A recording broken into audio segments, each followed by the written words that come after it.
নমস্কার, তোমাদের প্রত্যেককে স্বাগত জানাই ক্র্যাক ডাব্লিউবি এক্সাম ইউটিউব চ্যানেলে। আপকামিং ডব্লিউপি কনস্টেবল পরীক্ষাকে টার্গেট করে তোমাদের মক টেস্টের যে সিরিজ আমরা নিয়ে আসছি, আজকে আমরা 5 নম্বর সেট নিয়ে চলে এলাম।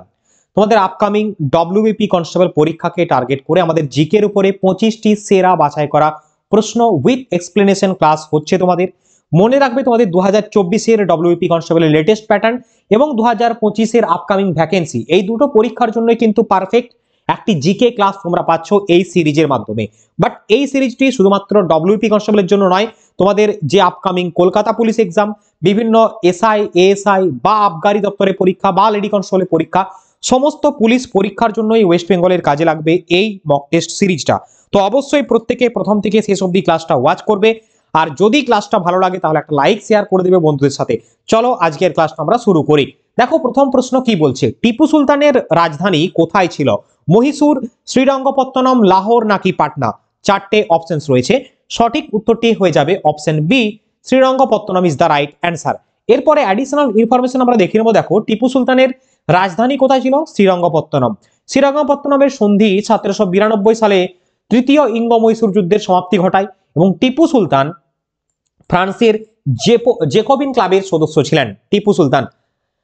আর ট্রি অফ লিবার্টি মহীশূরে রোপণ করেন টিপু সুলতান, এটা অনেক সময় প্রশ্ন আসে। অর্থাৎ তোমাদের এখান থেকে যে প্রশ্নগুলো আসে, হায়দার আলী টিপু সুলতান, হায়দার আলী পুত্র, তো এই টিপু সুলতান এখান থেকে যেগুলো প্রশ্ন আসবে, শ্রীরঙ্গপত্তমের সন্ধি কত সালে স্বাক্ষরিত হয়, কি হয় তার মাধ্যমে, তার রাজধানী কোথায় ছিল, এছাড়াও ট্রি অফ লিবার্টিকে স্থাপন করেন টিপু সুলতান, ফ্রান্সের জেকোবিন ক্লাবের সদস্য ছিলেন বা কে ছিলেন, এইভাবে কিন্তু প্রশ্ন আসবে। ওকে, চলো নেক্সট পরবর্তী প্রশ্ন।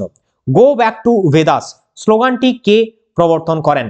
লালা হংসরাজ, স্বামী দয়ানন্দ সরস্বতী, স্বামী সহজানন্দ, লালা লাজপত রায়।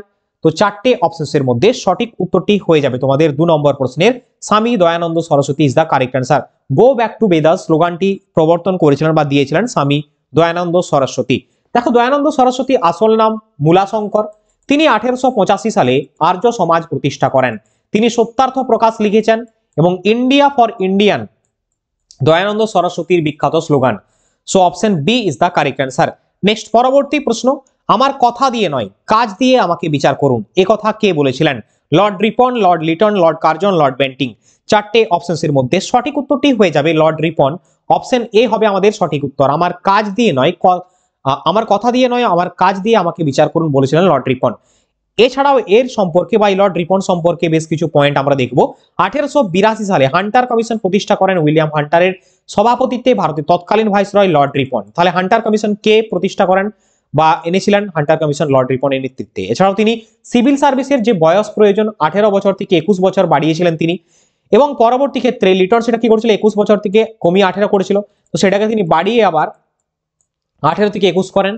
কারখানা আইন, প্রথম কারখানা আইন পাস করেন লর্ড রিপন। আইনটি 7 বছরের কম বয়সী শিশুদের কাজ এবং 12 বছরের কম বয়সী শিশুদের জন্য সীমিত সংখ্যক কাজের সময় নিষিদ্ধ করেছে। লর্ড কার্জনের সময় বঙ্গভঙ্গ কার্যকর হয়, অর্থাৎ অপশনগুলো আমরা দেখবো এরপরে। 1905 সালের 16 অক্টোবর এই দিনটা তোমাদের অনেক সময় পড়ে। বঙ্গভঙ্গ কবে কার্যকরী হয়? 1905 সালে। কত সালে বা কোন তারিখে, এটাও আসতে পারে 16 অক্টোবর। লর্ড কার্জন কংগ্রেসের শান্তিপূর্ণ ধ্বংস চেয়েছিলেন। লর্ড কার্জনের লেখা একটি গ্রন্থ হচ্ছে বিখ্যাত প্রবলেমস অফ দ্য ইস্ট। তো অ্যাডিশনাল ইনফরমেশনগুলো পারলে অবশ্যই প্রত্যেকে নোট ডাউন করবে ক্লাস দেখার পাশাপাশি, তাহলে পরীক্ষার আগে তোমাদের যে রিভিশন সেটা কুইকলি করতে পারবে। নেক্সট পরবর্তী প্রশ্ন, চারটি বেদের মধ্যে সবথেকে প্রাচীন বেদ কোনটি? ঋগ্বেদ, যজুর্বেদ, সামবেদ নাকি অথর্ববেদ? দেখো, চারটি বেদ রয়েছে আমাদের, তো চারটি বেদের মধ্যে সবথেকে প্রাচীন বেদ বলা হয় ঋগ্বেদকে। অপশন বি হবে আমাদের সঠিক উত্তর। দেখো, ঋগ্বেদ সবথেকে প্রাচীন বেদ, যেখানে 1028টি শ্লোক রয়েছে। ভারতীয় সঙ্গীতের উৎস হচ্ছে সামবেদ। জাদুবিদ্যার বিভিন্ন মন্ত্রাদি লেখা রয়েছে কোথায়? অথর্ববেদে। যজুর্বেদের উপাসনার বিভিন্ন মন্ত্র রয়েছে মুন্ডক উপনিষদে, অথর্ববেদের অংশ। তাহলে সব থেকে প্রাচীন বেদ কি বললাম? প্রাচীন বেদ হচ্ছে ঋগ্বেদ। 1028টি শ্লোক রয়েছে। অনেক সময় প্রশ্ন এইভাবেও আসে যে ভারতের সঙ্গীতের উৎস কি, তো সেটা হচ্ছে সামবেদ। তো এই যে বিভিন্ন পয়েন্টগুলো তোমরা কিন্তু এগুলো মাস্ট দেখবে, এগুলো কিন্তু শুধুমাত্র পয়েন্ট নয়, তোমাদের ডব্লিউপি কনস্টেবল পরীক্ষার জন্য মারাত্মক রামবান হতে চলেছে। ডব্লিউপি কেপি এক্সামে এই টাইপের জিকেই আসবে।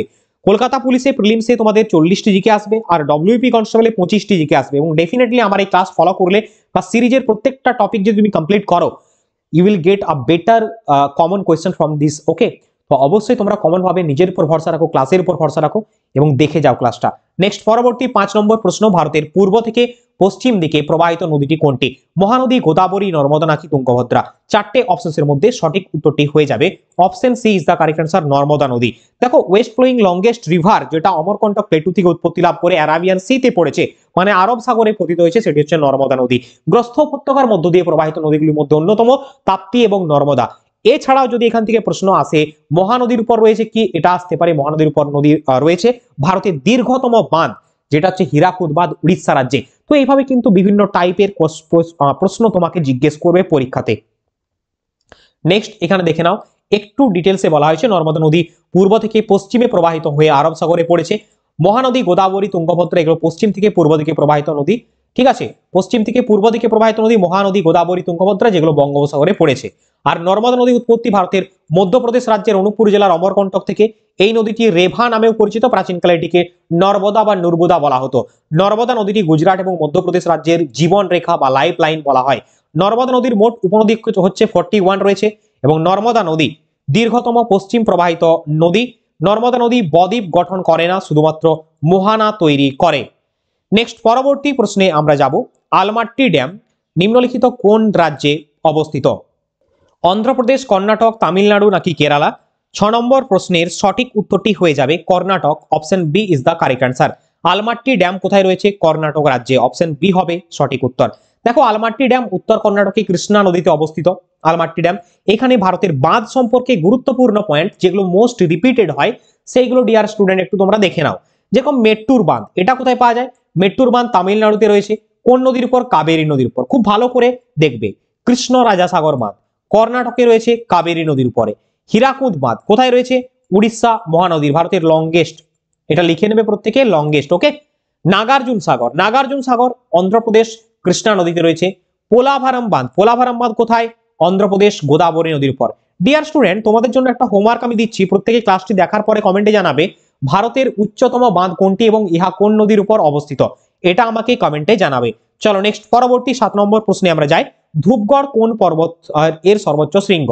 মহাদেব পর্বতমালা, সাতপুরা পর্বতমালা, মহাকাল পর্বতমালা, বিন্ধ্য পর্বতমালা। বি রেডি, ভারতের হাইয়েস্ট পিক, ওয়েস্ট বেঙ্গলের হাইয়েস্ট পিক আমি এখন বলে দেবো। ভারতের উচ্চতম পর্বতশৃঙ্গর নাম হচ্ছে কাঞ্চনজঙ্ঘা। যদি ডিসপিউটেড এরিয়া ইনক্লুড বলে তাহলে তোমাদের হয়ে যাবে হচ্ছে কেটু বা গড উইনেস্টিন। পৃথিবীর উচ্চতম পর্বতশৃঙ্গের নাম মাউন্ট এভারেস্ট, যেটি নেপালে অবস্থিত, হিমালয় পর্বতশ্রেণী। এছাড়াও আমরা দেখব, তো এইখানে আরো যেরকম প্রশ্নগুলো তোমাদের আসবে, ওয়েস্ট বেঙ্গলের হাইয়েস্ট পিক কোনটা? ওয়েস্ট বেঙ্গলের হাইয়েস্ট পিক হচ্ছে সান্দাকফু, যেটা সিঙ্গালীলা শৈলশিরা রয়েছে 3636 মিটার। ওকে। এছাড়াও তোমরা আরো জেনে রাখো, আরাবল্লীর হাইয়েস্ট পিক জিজ্ঞেস করে, আরাবল্লীর হাইয়েস্ট পিক হচ্ছে কি? আরাবল্লীর উচ্চতম পর্বতশৃঙ্গের নাম হচ্ছে গুরু শিখর। সো ধূপগড় কোন পর্বতের সর্বোচ্চ শৃঙ্গ? ধূপগড় হচ্ছে সাতপুরা পর্বতের সর্বোচ্চ শৃঙ্গ, সাতপুরা পর্বতের সর্বোচ্চ শৃঙ্গ। নেক্সট পরবর্তী প্রশ্নে আমরা যাব, নিম্নলিখিত কোন হ্রদটি ভারতের পশ্চিম উপকূলে অবস্থিত? চিল্কা, পুলিকট, কোলেরু নাকি অষ্টমুদি? দেখো হ্রদ সম্পর্কে যদি আমরা দেখি, ভারতের বৃহত্তম সাধু জলের হ্রদ যদি বলি সেটা হচ্ছে উলার লেক, রয়েছে জম্মু কাশ্মীরে। এছাড়া ভারতের বৃহত্তম লবণাক্ত জলের হ্রদ বা লেগুন যদি বলা হয় তাহলে চিল্কা হ্রদ হয়ে যাবে। এছাড়াও আমরা দেখে নেব বৃহত্তম কয়াল কোনটি? ভীমনাথ কয়াল, সেটা হচ্ছে কেরল রাজ্যে রয়েছে। বিভিন্ন টাইপের এই ধরনের প্রশ্নগুলো তোমাদের আসবে। ওয়ার্ল্ডের লার্জেস্ট বা ওয়ার্ল্ডের একমাত্র ফ্লোটিং ন্যাশনাল পার্ক কোথায় রয়েছে? কেইবুল লামচো ন্যাশনাল পার্কে রয়েছে, যেটা অবস্থিত মণিপুরের লোকটাক হ্রদে, মণিপুরের লোকটাক লেক। তো এই পয়েন্টগুলো তোমরা অবশ্যই জেনে রাখবে, ঠিক আছে? তো এখানে আমাদের উত্তর কোনটি হবে? পশ্চিম উপকূলে অবস্থিত কোন হ্রদটা বলেছে? দেখো চিল্কা উড়িষ্যাতে রয়েছে, এটা পূর্ব উপকূলে অবস্থিত। পুলিকট অন্ধ্রপ্রদেশে পূর্ব উপকূল। এখানে বলছে দেখো কোলেরু লেক অন্ধ্রপ্রদেশে কোলেরু হ্রদ। অষ্টমুদি, অষ্টমুদি কেরলে রয়েছে, অপশন ডি হবে সঠিক উত্তর, এটি রয়েছে পশ্চিম উপকূলে। নেক্সট পরবর্তী প্রশ্ন, আকাশের নীল রঙের কারণ কি? আলোর বিচ্ছুরণ, আলোর প্রতিফলন, আলোর প্রতিসরণ নাকি কোনোটি নয়? দেখো চারটে অপশনসের মধ্যে তোমাদের জেনারেল সায়েন্সের সঠিক প্রশ্নের উত্তরটি হয়ে যাবে আলোর বিচ্ছুরণ বা স্ক্যাটারিং। আকাশের নীল রঙের কারণ, দেখো আকাশের নীল রঙের কারণ কি? যখন সূর্যের আলো আসে সমুদ্রের জলে বিশেষ করে প্রতিফলিত হয়, সেটা মহাশূন্যে ফিরে যায়। ওকে। এবং তারপরে যে সমস্ত ডাস্ট পার্টিকেল গুলো রয়েছে, বা শুধুমাত্র সমুদ্র জল থেকে প্রতিফলিত হবে না, বিভিন্ন যে মহাশূন্যে যে সমস্ত আমাদের অ্যাটমসফিয়ারে ডাস্ট পার্টিকেল গুলো ভেসে রয়েছে সেইখানের সাথে কি হবে? সেইখানের সাথে বিচ্ছুরণ হবে। দ্যাটস ওয়াই কিন্তু নীল রং দেখাবে, এবং সেইটাই হচ্ছে মেন কারণ, অপশন এ হবে সঠিক উত্তর। নেক্সট পরবর্তী প্রশ্নে আমরা যাব, সূর্যের শক্তির উৎস কি? ইউরেনিয়াম বিয়োজন, হিলিয়ামের বিয়োজন নাকি হাইড্রোজেন বিয়োজন নাকি উপরে সবগুলো? দেখো সূর্যের শক্তির মেন উৎস হচ্ছে হাইড্রোজেন বিয়োজন। এখানে অপশন সি হবে সঠিক উত্তর। নিউক্লিয়ার ফিউশন অপেক্ষাকৃত কম উষ্ণতায় ঘটে এবং নিউক্লিয়ার ফিউশনের মাধ্যমে সূর্যের মাধ্যমে হাইড্রোজেন মৌলের সংযোজন ঘটে এবং অপেক্ষাকৃত অপেক্ষাকৃত হালকা মৌলের মধ্যে সংযোজন বিক্রিয়া ঘটে। নেক্সট পরবর্তী প্রশ্ন, ট্রান্সফরমার ব্যবহার করা হয় কোথায়, মানে কিসের জন্য? এসি ভোল্টেজ বৃদ্ধি ও হ্রাসে আমরা ট্রান্সফরমার ইউজ করি। এসি মানে হচ্ছে ডাইরেক্ট কারেন্ট একটা আছে, আর একটা হচ্ছে অল্টারনেটিং কারেন্ট। সো এসির ফুল ফর্ম অল্টারনেটিং কারেন্ট, যেটা হচ্ছে ভোল্টেজ বৃদ্ধি এবং হ্রাসের ক্ষেত্রে ট্রান্সফরমার ইউজ করা হয়। অপশন এ হবে সঠিক উত্তর। নেক্সট 12 নম্বর প্রশ্ন, মৃত্তিকা স্তরের সবথেকে বেশি পরিমাণে কোন উপাদানটি পাওয়া যায়? মৃত্তিকা স্তরে সবথেকে বেশি পরিমাণে পাওয়া যায় হচ্ছে অক্সিজেন। অপশন এ হবে সঠিক উত্তর। যদি বলতো বায়ুমণ্ডলে সবথেকে কোন গ্যাসটি বেশি পরিমাণে পাওয়া যায়, তাহলে উত্তরটি হতো তোমাদের নাইট্রোজেন। বাট আমাকে বলেছে মৃত্তিকা স্তরে, দ্যাটস ওয়াই উত্তরটি হবে option A is the right answer. Okay, এছাড়াও মৃত্তিকা স্তরে যে সমস্ত উপাদানগুলি পাওয়া যায় তাদের পরিমাণটা দেখে নেব একটু পার্সেন্টেজ আকারে। অক্সিজেন 46.60%, সিলিকন 27.72%, অ্যালুমিনিয়াম 8.13%, লোহা হচ্ছে 5%, ক্যালসিয়াম 3.65%। নেক্সট পরবর্তী প্রশ্ন, ভারতীয় সংবিধানে স্বাধীনতার অধিকার রয়েছে কত নম্বর ধারায়? ধারা 19 থেকে 22, ধারা 26 থেকে 30, ধারা 14 থেকে 18, নাকি article 23 to 25? What will be the right answer? তোমাদের 13 নম্বর প্রশ্নের সঠিক উত্তরটি হয়ে যাবে অপশন এ, 19 নম্বর থেকে 22 নম্বর ধারায় স্বাধীনতার অধিকারের কথা বলা হয়েছে। আমরা জানি এই মুহূর্তে ভারতে মৌলিক অধিকারের সংখ্যা কয়টি? 6টি মৌলিক অধিকার। আগে ছিল 7টি, বর্তমানে সম্পত্তির অধিকারকে মৌলিক অধিকারের তালিকা থেকে বাদ দিয়ে 300A নম্বর আর্টিকেলে পার্ট 20-তে রাখা হয়েছে, যেটি একটি লিগ্যাল রাইট। সো এই মুহূর্তে আমাদের 6টি মৌলিক অধিকার, এছাড়া আমাদের মৌলিক কর্তব্যের সংখ্যা রয়েছে 11টি। 6টি মৌলিক অধিকার এক ঝলকে আমরা দেখে নেব। সাম্যের অধিকার রয়েছে 14 নম্বর থেকে 18 নম্বর আর্টিকেলে। স্বাধীনতার অধিকার রয়েছে আর্টিকেল 19 to 22। শোষণের বিরুদ্ধে অধিকার রয়েছে ধারা 23 এবং 24। ধর্মের স্বাধীনতার অধিকার রয়েছে 25 থেকে 28 এবং সাংস্কৃতিক শিক্ষাগত অধিকার রয়েছে 29-30। সাংবিধানিক প্রতিবিধান অর্থাৎ কনস্টিটিউশনাল রেমেডিজ যাকে বলি আমরা, আর্টিকেল 32, যেটাকে soul and heart of the constitution বলেছেন কে? হৃদয় এবং আত্মা বলেছেন হচ্ছে বি.আর. আম্বেদকর। এবং শিক্ষার অধিকার রয়েছে 21A তে।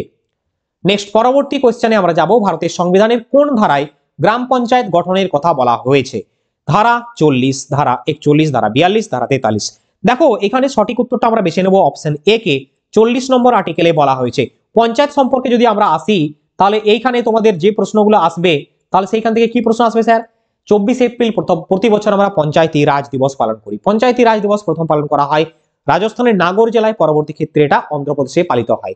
এই পয়েন্টগুলো তোমরা খুব ভালো করে দেখবে। এছাড়াও প্রথম পঞ্চায়েতি রাজ দিবস পালন করা হয় কবে? প্রথম পঞ্চায়েতি রাজ দিবস পালন করা ছিল 2011 সালে।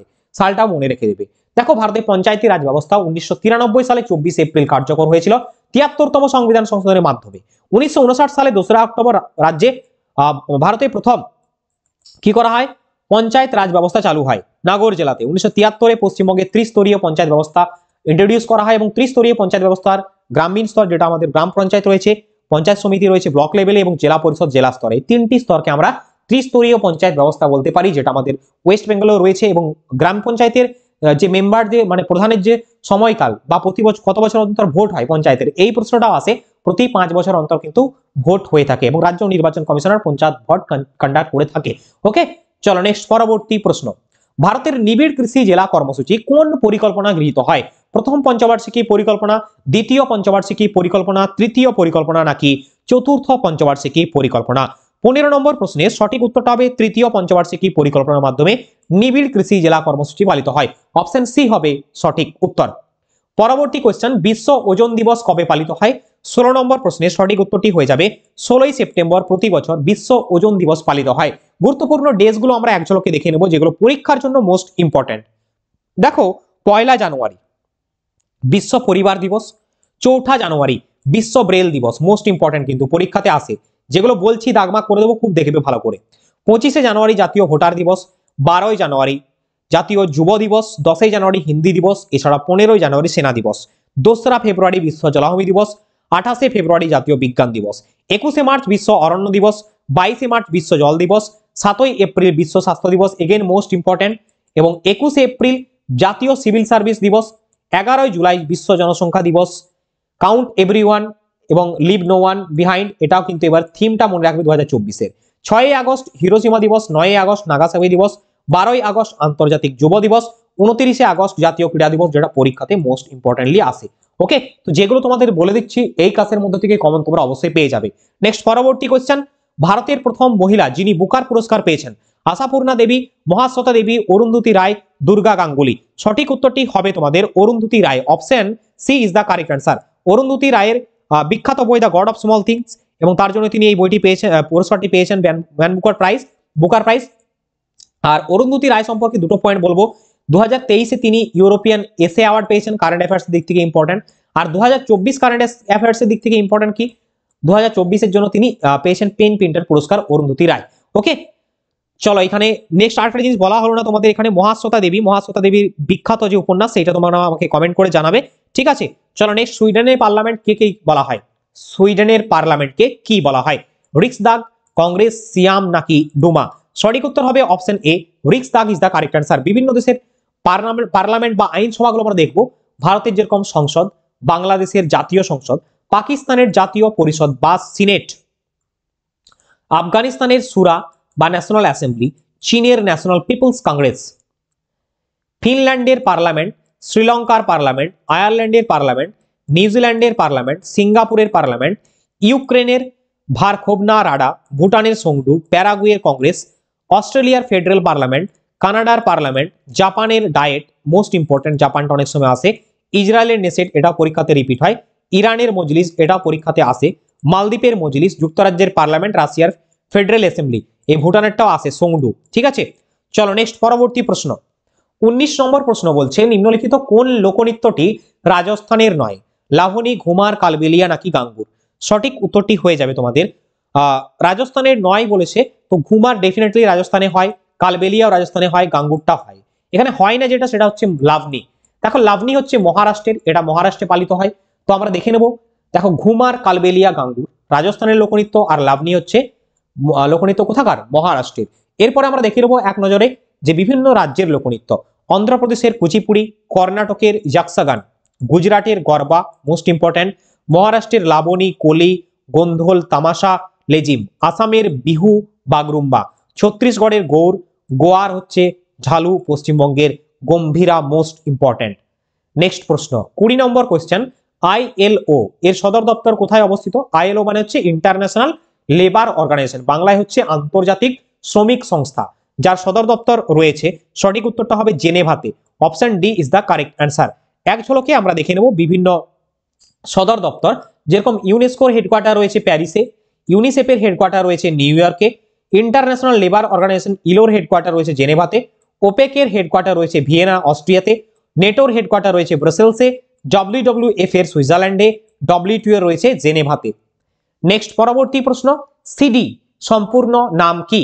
Compact disc, control drive, component device নাকি কন্ট্রোল ড্রাইভ? দেখো তোমাদের ডব্লিউপি কনস্টেবলের যে সিলেবাস, পরীক্ষায় যেভাবে প্রশ্ন আসে, ইতিহাস, ভূগোল, বিজ্ঞান, স্ট্যাটিক জিকে, কম্পিউটার, পরিবেশ, কারেন্ট অ্যাফেয়ার্স, সমস্ত বিষয়ের প্রশ্ন তোমরা এই ক্লাসের মধ্যে পাবে, যাতে পরীক্ষায় সবথেকে মোস্ট ইম্পর্টেন্ট কোয়েশ্চেনগুলো তোমার জন্য লেগে যায় কমন।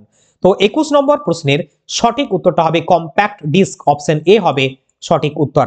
দেখে নেব আমরা বেশ কিছু এখানে অ্যাব্রিভিয়েশন কম্পিউটার থেকে, যেরকম RAM, random access memory, HDD, hard disk drive, CPU, central processing unit, DVD, digital versatile disc, WAN, wide area network, UPS, uninterrupted, এখানে পাওয়ার সাপ্লাই হয়, আনইন্টারাপ্টেড পাওয়ার সাপ্লাই, এবং OMR হচ্ছে অপটিক্যাল মার্ক রিকগনিশন, MICR যেটা হচ্ছে magnetic ink character recognition.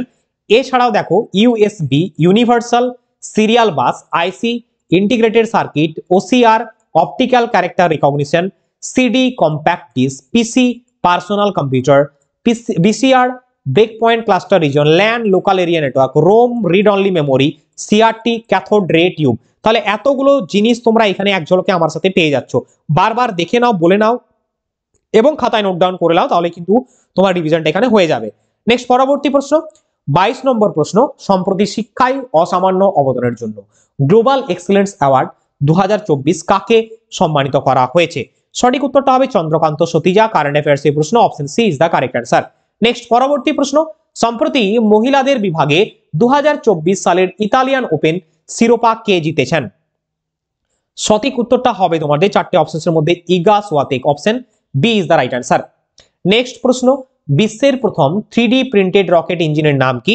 বিশ্বের প্রথম 3D printed rocket ইঞ্জিনের নাম হচ্ছে Agnibaan. Option C is the correct answer. Next পরবর্তী কোশ্চেনে আমরা যাব, ঘূর্ণিঝড় রেমাল নিচের কোন দেশ নামকরণ করছে? প্রত্যেকে ভিভিআই করে দাও। তোমাদের সাইক্লোনের নেমিং নিয়ে প্রশ্ন আসে, তো রেমালটা নামকরণ করছে হচ্ছে ওমান, আর রিসেন্টলি কাতার নামকরণ করছে হচ্ছে কাতার দানার ঘূর্ণিঝড়টার নামকরণ করেছে। তো এই দুটো পয়েন্টে অবশ্যই দেখে রাখবে। So dear student and aspirant, তোমাদের ক্লাসটি কেমন লাগলো কমেন্টে জানাবে। আশা করছি প্রত্যেকের ভালো লাগবে। যদি ভালো লাগে তাহলে আমাদের চ্যানেলটিকে অবশ্যই সাবস্ক্রাইব করবে আর লাইক করবে ভিডিওটাতে।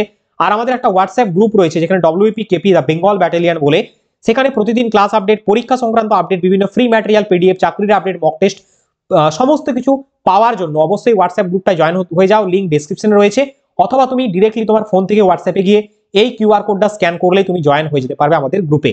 এছাড়াও রয়েছে আমাদের Telegram group crack WB exam. তো daily PDF, class update, quiz, প্রতিদিন কুইজ পার্টিসিপেশন, সমস্ত কিছু পাওয়ার জন্য অবশ্যই আমাদের এই টেলিগ্রাম গ্রুপটায় জয়েন হয়ে থেকো। দেখা হচ্ছে তোমাদের সাথে নেক্সট ক্লাসে। সকলে ভালো থেকো, বন্ধুর সাথে শেয়ার করে দাও। বন্দে মাতরম, জয় হিন্দ।